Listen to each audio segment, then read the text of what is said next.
ABP Ganga, खबर आपकी, जुबान आपकी। शुरुआत कर रहे हैं अहम खबर के साथ। पहली खेप का 6 जिलों में डिस्ट्रीब्यूशन होगा। लखनऊ में 61,980 वैक्सीन जो हैं वो डिस्ट्रीब्यूट की जाएंगी। सीतापुर जिले में 19,810 वैक्सीन डिस्ट्रीब्यूट की जाएंगी। हरदोई जिले में 17,040 वैक्सीन डिस्ट्रीब्यूट होंगी। तो वहीं लखीमपुर खीरी की बात करें तो यहां पर 15,650 वैक्सीन पहुंचनी है। रायबरेली में 11,550 और उन्नाव में 13,880 वैक्सीन पहुंचनी है। शैलेश मेरे सहयोगी जुड़ गए ज्यादा जानकारी के साथ। तो शैलेश, देखिए वैक्सीन डिस्ट्रीब्यूशन का काम अब शुरू हो चुका है। फिलहाल क्या अपडेट आपके पास, क्या जानकारी, किस किस जिले में पहुंच चुकी है वैक्सीन? प्राची, देखिए राजधानी लखनऊ की जो वैक्सीन है, अब से कुछ ही देर पहले लखनऊ का जो डिस्ट्रिक्ट वैक्सीन स्टोर है वहां पर पहुंच चुकी है और लखनऊ को 61,980 डोज कोविड वैक्सीन की दी गई है। एबीपी गंगा ने काफी देर पहले ही ये बताया था कि लखनऊ के लिए जो 51,000 स्वास्थ्य कर्मियों का वैक्सीनेशन होना है, उनके लिए 61,980 डोज दी जाएंगी। और इस खबर की पुष्टि भी हो गई है। लखनऊ के जो प्रभारी हैं डॉक्टर MK सिंह, उन्होंने इस बात की पुष्टि की है कि यहाँ पर 61,980 वैक्सीन दी गई है। इसके अलावा अगर हम अन्य जिलों की बात करें तो सीतापुर से भी वैक्सीन लेने के लिए जो खास वैन है वो लखनऊ पहुंच चुकी है। और यहाँ पर सीतापुर के लिए अगर सूत्रों की माने तो 19,810 वैक्सीन जो है वो भेजी जाएंगी। इसके अलावा हरदोई के लिए 17,040, लखीमपुर खीरी के लिए 15,650, रायबरेली के लिए 11,550 और उन्नाव के लिए 13,880 वैक्सीन भेजे जाने की अभी फिलहाल सूचना सामने आ रही है। ये जो संख्या है, देखिए ये तय की गई है केंद्र की तरफ से। जो कोविन पोर्टल था उस पर सभी जिलों में जिनको वैक्सीन दी जानी है, जो बेनिफिशियरी हैं, उन लोगों के नाम अपलोड किए गए थे। उसके बाद केंद्र से ही ये अलॉटमेंट की लिस्ट जारी हुई है और उसी के हिसाब से अब जो स्टेट वैक्सीन स्टोर लखनऊ में बनाया गया है, वहां से लखनऊ मंडल के जिलों में वैक्सीन भेजे जाने का काम चल रहा है। लखनऊ में वैक्सीन पहुंच चुकी है, सीतापुर के लिए भी वैक्सीन रवाना हो चुकी है। बाकी जिलों से भी जो स्पेशल वैन है वो लगातार आ रही है और आज रात तक या कल तक मैक्सिमम सभी जगह ये वैक्सीन पहुंचा दी जाएगी। और उसके बाद कल और परसों यानी 14 और 15 तारीख 2 दिन में इसको जो ब्लॉक स्तर पर वैक्सीन के लिए बनाए गए हैं कोल्ड चेन पॉइंट, बिल्कुल, यानी देखिए 16 तारीख से पहले तमाम तैयारियां पूरी हो जाएंगी, क्योंकि 16 तारीख वो दिन है जब वैक्सीनेशन होगा उत्तर प्रदेश में। शुक्रिया आपका तमाम जानकारी के लिए शैलेश।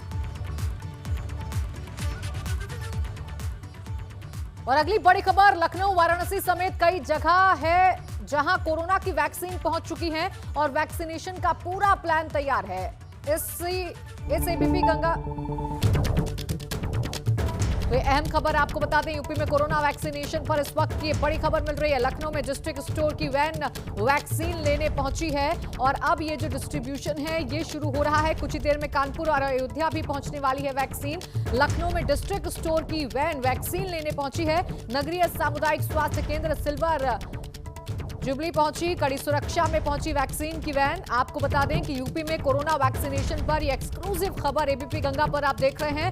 पोर्टल पर लाभार्थियों के डेटा के हिसाब से वैक्सीन दी जा रही है। लाभार्थियों की लिस्ट के हिसाब से वैक्सीन मिलेगी। लखनऊ को 55,000 वैक्सीन सूत्र के हिसाब से जानकारी मिल रही है। तो यूपी में कोरोना वैक्सीनेशन पर ये एक्सक्लूसिव खबर आपको बता रहे हैं। लाभार्थियों की लिस्ट के हिसाब से वैक्सीन का डिस्ट्रीब्यूशन हो रहा है। नियम जो हैं वो पूरी तरीके से पालन किए जाएंगे। साथ ही साथ कोशिश की जाएगी कि आज के साथ साथ कल तक वैक्सीन तमाम सेंटर्स पर पहुंच जाए, क्योंकि 16 तारीख अब बेहद करीब है और 16 तारीख से उत्तर प्रदेश में वैक्सीनेशन होगा।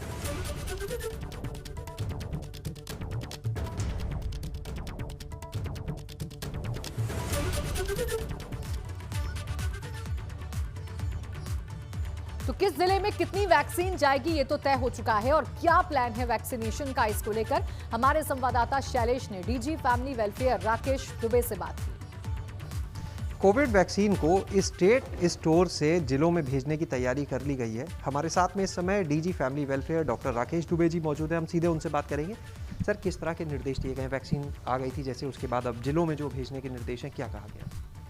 जिलों के सीएमओ को कह दिया गया है कि वो अपने वैक्सीन को स्टेट स्टोर से मंगवा लें। तो उनके व्हीकल्स, उनके जो वैक्सीन के व्हीकल्स हैं वो लेकर के यहाँ पहुँचेंगे और वहाँ से को जो भी आवंटन किया गया है गवर्नमेंट ऑफ इंडिया की तरफ से उस हिसाब से वैक्सीन दे दिया जाएगा और वो ले जाएंगे अपने डिस्ट्रिक्ट के स्टोर में रखने के लिए। जो ये डिस्ट्रीब्यूशन किया गया है कि कहाँ कितनी वैक्सीन जाएगी, ये स्टेट लेवल से डिसाइड हुआ है या सेंट्रल लेवल से, जिलों का? ये कोविन पोर्टल के माध्यम से देखा गया कि कहाँ कितने बेनिफिशरीज हैं, उस हिसाब से गवर्नमेंट ऑफ इंडिया ने खुद डिसाइड किया है। उसी हिसाब से आज वैक्सीन जाएगी। सर जानना चाहेंगे जो कोल्ड चेन आप लोगों ने मेंटेन की है, जैसे बात करें आज स्टेट सेंटर से जब ये वैक्सीन रवाना होगी तो किस तरह से पूरी कोल्ड चेन चलेगी? कोल्ड चेन हर जगह मेंटेन है, मंडल पर, स्टेट स्टोर्स पर, डिस्ट्रिक्ट लेवल पर, ब्लॉक लेवल पर।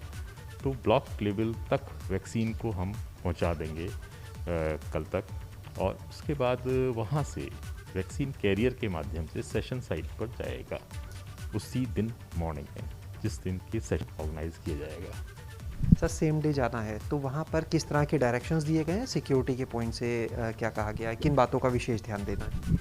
हर कोल्ड चेन पॉइंट पर, हर वैक्सीन के मूवमेंट पर सिक्योरिटी की व्यवस्था के लिए होम डिपार्टमेंट से कहा गया है और उन्होंने बखूबी इसको अंजाम दिया है। क्या अभी और कोई खेप आने के लिए इंटीमेशन मिला है सेंट्रल से फिलहाल आजकल में?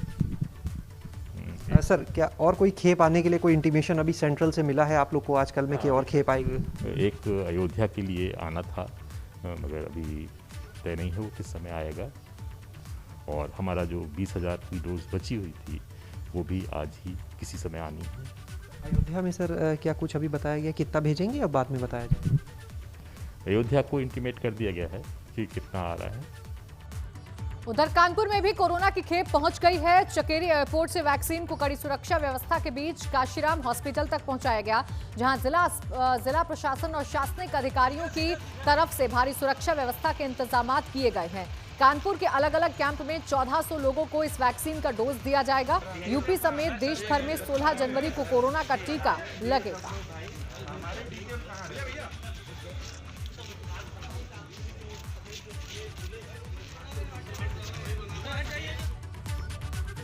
और चलिए बढ़ते हैं आगे, बात बलरामपुर की करेंगे, जहां एक बार फिर स्वास्थ्य महकमे की बड़ी लापरवाही सामने आई है। यहां गरीबों और प्रसूताओं को दी जाने वाली आयरन सिरप उन्हें न देकर कूड़े की तरह नगर क्षेत्र के रंजीतपुर बंधे के निकट फेंक दिया गया। सैकड़ों की संख्या में पड़ी इन दवाओं की सूचना मिलने के बाद जब पड़ताल की तो पता चला कि ये सरकारी दवाएं हैं जो अभी एक्सपायर भी नहीं हुई हैं। मामले की जानकारी जब स्वास्थ्य महकमे को मिली तो अधिकारियों ने मामले में लीपापोती शुरू कर दी है। तो देखिए ये बड़ी लापरवाही सामने आई है बलरामपुर से, जहां पर गर्भवती महिलाओं को दी जाने वाली आयरन के जो सिरप है, आयरन की जो दवाई है, वो कूड़े के ढेर में पड़ी मिली है। दरअसल प्रसूताओं को ये आयरन सिरप दिया जाता है, लेकिन ये जो सिरप है, आप देखिए तस्वीरें, ऐसा लग रहा है मानो ये कोई कूड़े का ढेर हो और ये कूड़े के ढेर में ही दवाइयां फेंक दी गई हैं और ये बड़ी लापरवाही है। सबसे बड़ी बात यह है कि जब ये मामला सामने आया है, जब ये तस्वीरें सामने आई हैं, तो स्वास्थ्य विभाग यहां पर जवाब देने की बजाय इस पूरे मामले पर लीपापोती करता हुआ नजर आ रहा है। सबसे पहले इसे छिपाने की कोशिश की गई, लेकिन जब तस्वीरें मीडिया में आई उसके बाद अभी तक कोई जवाब स्वास्थ्य महकमे की तरफ से सामने नहीं आया है। उत्तराखंड कांग्रेस के अंदर सियासी घमासान थमने का नाम नहीं ले रहा है। एक ओर से सियासी तीर तो दूसरी ओर से सियासी भाले चल रहे हैं। हल्द्वानी में नेता प्रतिपक्ष इंदिरा हृदयेश ने फिर से हरीश रावत पर तीखी टिप्पणी की है, बल्कि इशारों में बहुत कुछ याद दिलाया है। इंदिरा हृदयेश ने कहा कि हरीश रावत क्या लिखते हैं, क्या बोलते हैं, वो पूर्ण रूप से स्वतंत्र हैं। हरीश रावत के चेहरा बनाए जाने के सवाल पर इंदिरा हृदयेश ने कहा कि क्या आज तक कांग्रेस ने किसी को चेहरा बनाया है, और तंज कसते हुए कहा कि बनाया तो इसी चुनाव में था, हरीश रावत को ही, जिसमें हम 11 सीट पर आ गए।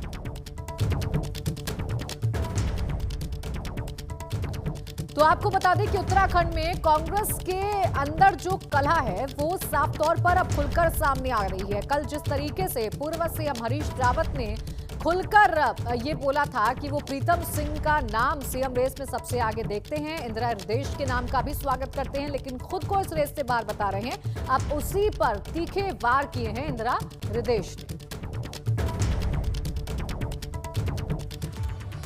और नोएडा के कालिंदी कुंज बॉर्डर पर भीषण जाम लगा हुआ है। नोएडा से दिल्ली जाने वाले मार्ग पर भीषण जाम लगा हुआ है। सैकड़ों की संख्या में वाहनों की कतारें लगी हुई हैं। नोएडा से दिल्ली जाने वाले मार्ग कालिंदी कुंज पर 4 से 5 किलोमीटर लंबा भीषण जाम लगा हुआ है। नोएडा से दिल्ली जा रहे और दिल्ली से आ रहे लोगों को इस जाम का सामना करना पड़ रहा है। घंटों से लोग जाम में फंसे हुए हैं। कालिंदी कुंज बॉर्डर पर एमसीडी टोल लेने के कारण ये भीषण जाम लगा हुआ है, जिसकी तस्वीरें भी आप देख रहे हैं। और इसी वजह से आवाजाही में लोगों को दिक्कतों का सामना करना पड़ रहा है। कई घंटे इस जाम में फंसना पड़ रहा है लोगों को।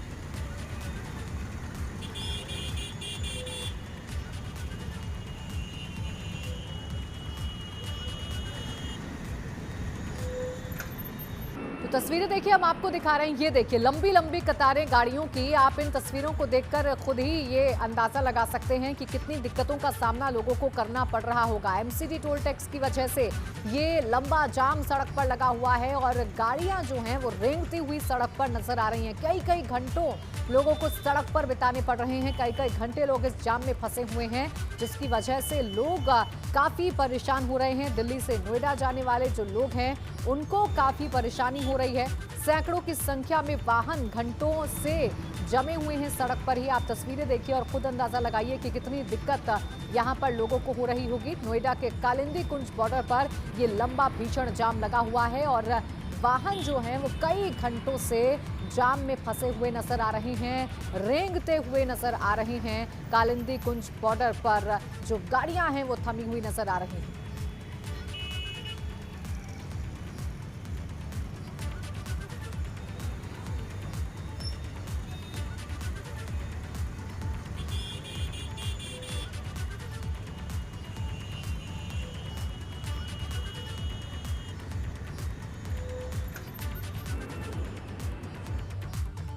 और अंबेडकर नगर में जिला पंचायत कार्यालय परिसर में महाराणा प्रताप की मूर्ति का अनावरण करने आए प्रदेश के कानून मंत्री ब्रजेश पाठक ने कहा कि किसान संगठन जो भी संशोधन देना चाहते सरकार उस पर गंभीरता से विचार करेगी। उन्होंने कहा कि उनकी सरकार सुप्रीम कोर्ट के आदेश का पूरा सम्मान करती है और सरकार को पूरी उम्मीद है कि जल्दी ही कोई ना कोई रास्ता जरूर निकलेगा।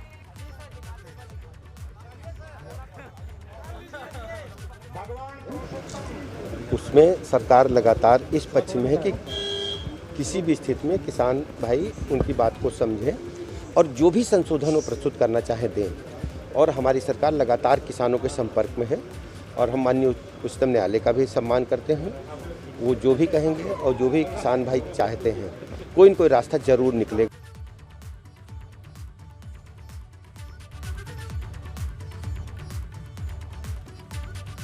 गोरखपुर महोत्सव के समापन पर पहुंचे सीएम योगी ने गोरखपुर वासियों को कई सौगात दी है। उन्होंने सबसे पहले प्रदेश वासियों को मकर संक्रांति की बधाई दी है। इसके बाद उन्होंने लोगों को संबोधित किया। इस दौरान उन्होंने कहा कि जल्द ही गोरखपुर के रामगढ़ ताल में सी प्लेन उतारेंगे। उन्होंने कहा कि इसमें सभी आधुनिक सुविधा रहेगी। साथ ही किसी को अगर एयरपोर्ट दूर लगेगा तो वो रामगढ़ ताल आएगा और हम वहीं से उसे किसी भी जगह सी प्लेन से पहुंचा देंगे।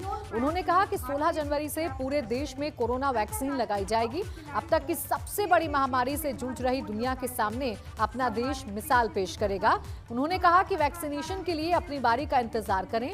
जो संयम अनुशासन बना है उसे आगे भी बनाए रखने की जरूरत है। कुश्ती के क्षेत्र में आपको पुरस्कार प्राप्त अंतर्राष्ट्रीय हॉकी खिलाड़ी को खेल के क्षेत्र में देश की प्रतिष्ठा स्थापित करने हेतु अविस्मरणीय योगदान के लिए सम्मानित किया जा रहा है।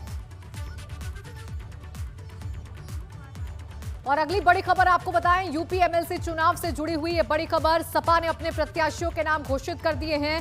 अहमद हसन राजेंद्र चौधरी को प्रत्याशी बनाया गया है।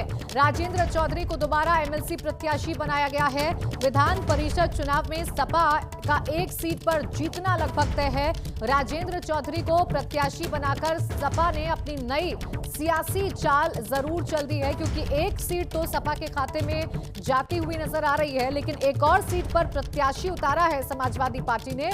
इसीलिए नई सियासी चाल इसे कहा जा रहा है और इसीलिए समीकरण जो हैं वो बनते बिगड़ते हुए नजर आ रहे हैं। अब ये देखने वाली बात होगी कि चुनाव के दौरान ऊंट किस करवट बैठता है।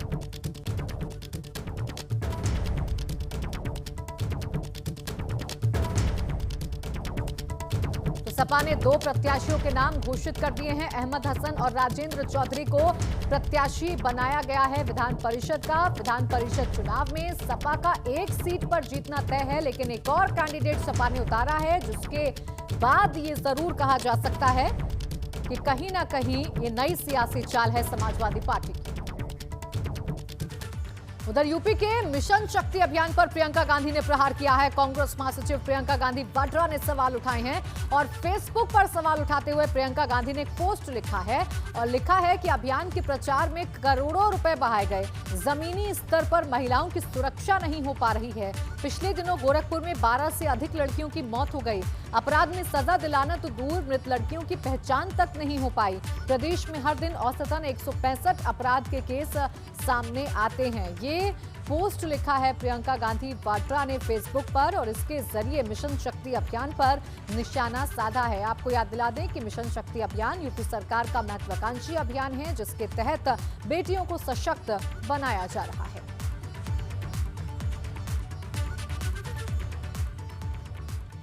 झांसी की बरुआ सागर नगर पालिका परिषद बोर्ड की बैठक के दौरान नगर पालिका अध्यक्ष हर देवी कुशवाहा पार्षदों के सवाल जवाब करने पर रो पड़ी। नगर पालिका अध्यक्षा ने 2 पार्षदों पर अभद्रता का आरोप लगाते हुए थाने में लिखित शिकायत भी दी है। हरदेवी कुशवाहा ने लगभग 1 दर्जन से अधिक पार्षदों के हस्ताक्षर सहित पुलिस को शिकायती पत्र सौंपा।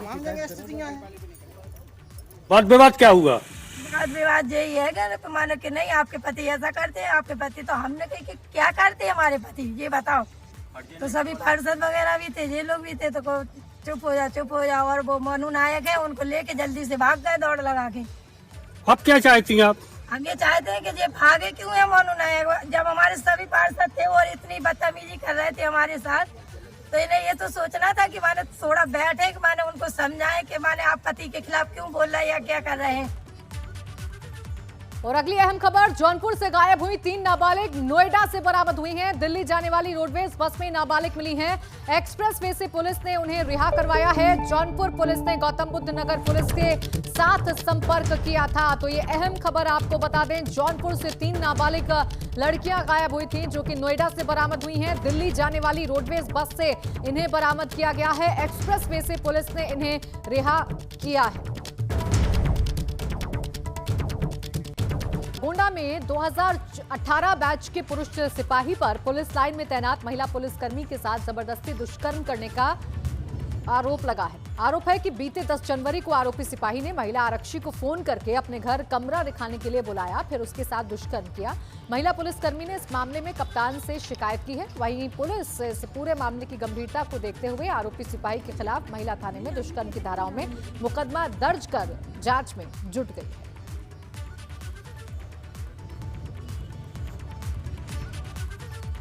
औरैया के लालपुर में एक महिला की ईंटों से कुचलकर बेरहमी से हत्या कर दी गई। हत्या के कारणों का फिलहाल पता नहीं चल पाया है। सूचना पर पहुंची पुलिस ने शव को पंचनामे के बाद पोस्टमार्टम के लिए भेज दिया है। हत्यारों को पकड़ने के लिए पुलिस ने टीम गठित कर दी।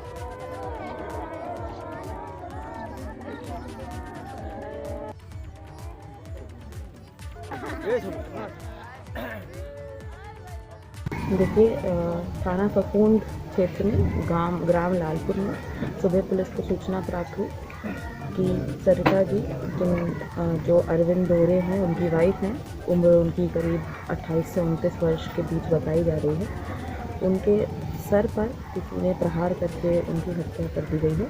फील्ड यूनिट की टीम और जो फॉरेंसिक की टीम है वो मौके पर साक्ष्य जुटा रही है और अन्य जानकारी भी आसपास के लोगों से ली जा रही है इसमें।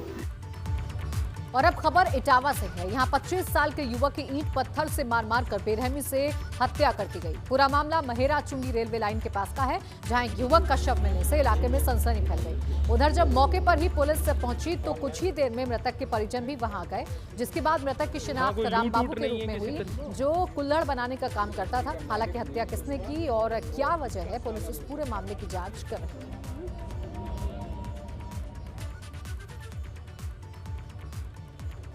एक व्यक्ति की डेड बॉडी पड़ी हुई है। इस पर तत्काल थाना प्रभारी और अन्य वरिष्ठ अधिकारी मौके पर पहुंचे तो वहां पे एक व्यक्ति जो प्रथम दृष्टया लग रहा था, जिसके सिर पर प्रहार करके उसकी मृत्यु कारित की गई है। तत्काल फील्ड यूनिट भी वहाँ बुलवाई गई थी। आसपास के लोगों ने उसकी पहचान राम बाबू के रूप में की है। बाकी वैधानिक कार्रवाई की जा रही है। रामपुर के स्वार थाना क्षेत्र में देर रात घर में घुसकर तमंचे की नोक पर युवती का अपहरण करने का मामला सामने आया है। पीड़िता के पिता की तहरीर पर पुलिस ने 4 लोगों के खिलाफ मुकदमा दर्ज किया है। युवती के पिता के मुताबिक उनके भतीजे अरशद, जलीस, जमील और एक अन्य व्यक्ति इमरान के अलावा कुल 7 लोग देर रात दीवार कूदकर घर में घुसे थे और दोनों माँ बाप को तमंचे की नोक पर लेकर उनकी बेटी अरमाना को उठाकर ले गए। एक लड़की का सगा चचेरा भाई है, उससे उसकी शादी की बात हो गई। शादी में कुछ नानुकुर हो गई तो चाचा और उस लड़की का सगा चाचा और सगा चचेरा भाई उसे लेकर कहीं चले गए। इसमें मुकदमा लिख लिया गया है और खोजबीन की जा रही है, जल्दी लड़की को तलाश करें। औरैया के लालपुर में एक महिला की ईंटों से कुचलकर बेरहमी से हत्या कर दी गई। हत्या के कारण का फिलहाल पता नहीं चल पाया है। सूचना पर पहुंची पुलिस ने शव को पंचनामे के बाद पोस्टमार्टम के लिए भेज दिया है। हत्यारों को पकड़ने के लिए पुलिस ने टीम गठित कर दी है।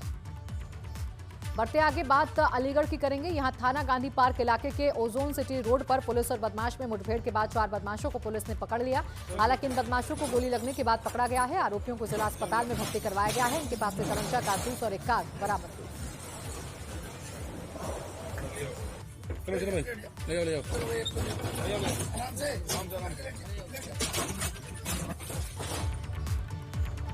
और इसी के साथ फिलहाल इस बुलेटिन में बस इतना ही। आप देखते रहिए एबीपी गंगा।